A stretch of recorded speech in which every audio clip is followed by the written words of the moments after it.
All right, today I'm going to show you a button lock knife I have really been looking forward to, like ever since I first saw this thing, and it was like about a year ago. This is the CJRB Lago.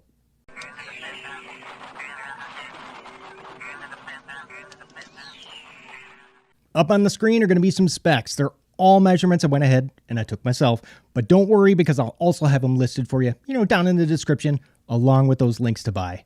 All right, here's just a few quick comparisons so you can get an idea of the true size of knife that we're looking at today. So we'll start up top with the Conspirator here, which is actually practically the same size as the Lago. Now the Rat 1 is going to be a little bit larger, and then the button lock Elementum down here is also the same size. All right, first thing that I want to get out of the way is that red is not the only color available. I mean, you can also get it in either black or tan G10. I got the red one because, well, that's what CJRB sent me. Now that is a beautiful looking drop point blade shape. I mean, look at that thing. Nice and tall with just a little bit of belly going on. It is under 3.5 inches long at about 3.41. And get this, only 2.6 millimeters thick, which makes this thing just a great slicer. And as usual, it's in their proprietary AR RPM 9 blade steel, which is going to be very similar to 9CR18 MOV. Now, AR RPM 9 is considered a hard steel with great corrosion and wear resistance, but, it's not going to be the toughest of steels out there, even though the edge retention is, it's decent. It's not going to be as good as something like D2, but, it's still respectable.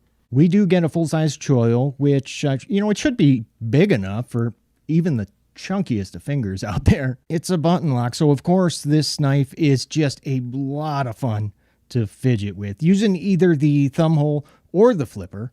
And the Spidey flick, oh yeah, super easy to do.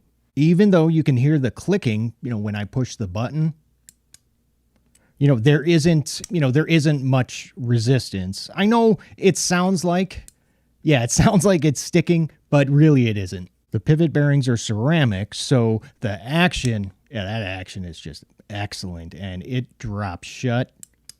Oh man, yeah, it wants to kind of spring out of there, but it drops shut super fast. I can pretty much, fail the flipper deployment. Oh yeah, whenever I want to. And, judging by how easy that it is to slow roll open, it's not like the blade wants to jump out of there. It's probably, like a low to medium strength detent, which I think is, that's acceptable for a knife with multiple opening options like this one. Detent play can be common with button locks. When you lightly push on the flipper tab, and then that blade, you'll see that blade move back and forth a little, but I haven't noticed any of that here. The button fit and finish is actually very good. It doesn't, like sometimes some knives will rattle when you tap on it. This one does not, and I did check it in both the open and closed position. So, hey, nice work, CJRB. These G10 scales feel pretty darn good with a typical amount of traction. And with my medium-sized hand, as you can see, I can fit all 4 of my fingers on this, fairly wide 4.61 inch handle. And I really, really like how hand-filling it is. But, of course, there's going to be a trade-off.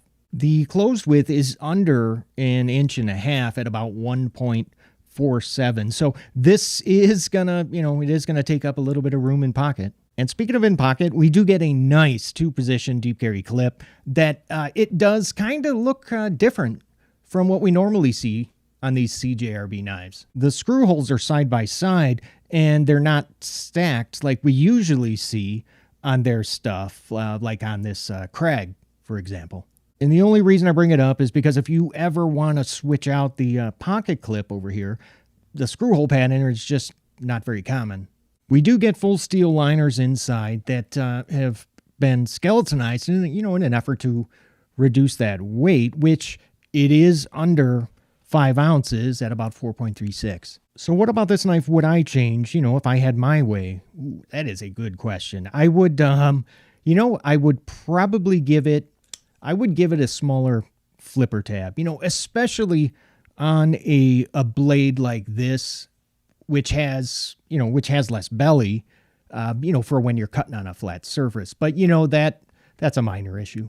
As of right now, I know these are not the easiest to find on Amazon, and the ones that I have found, they are selling right around the $50 to $60 price range. So if you're looking for a well-made, budget-priced button lock, with a thinner blade and great action and a handle that is going to fit, most medium to large-sized hands.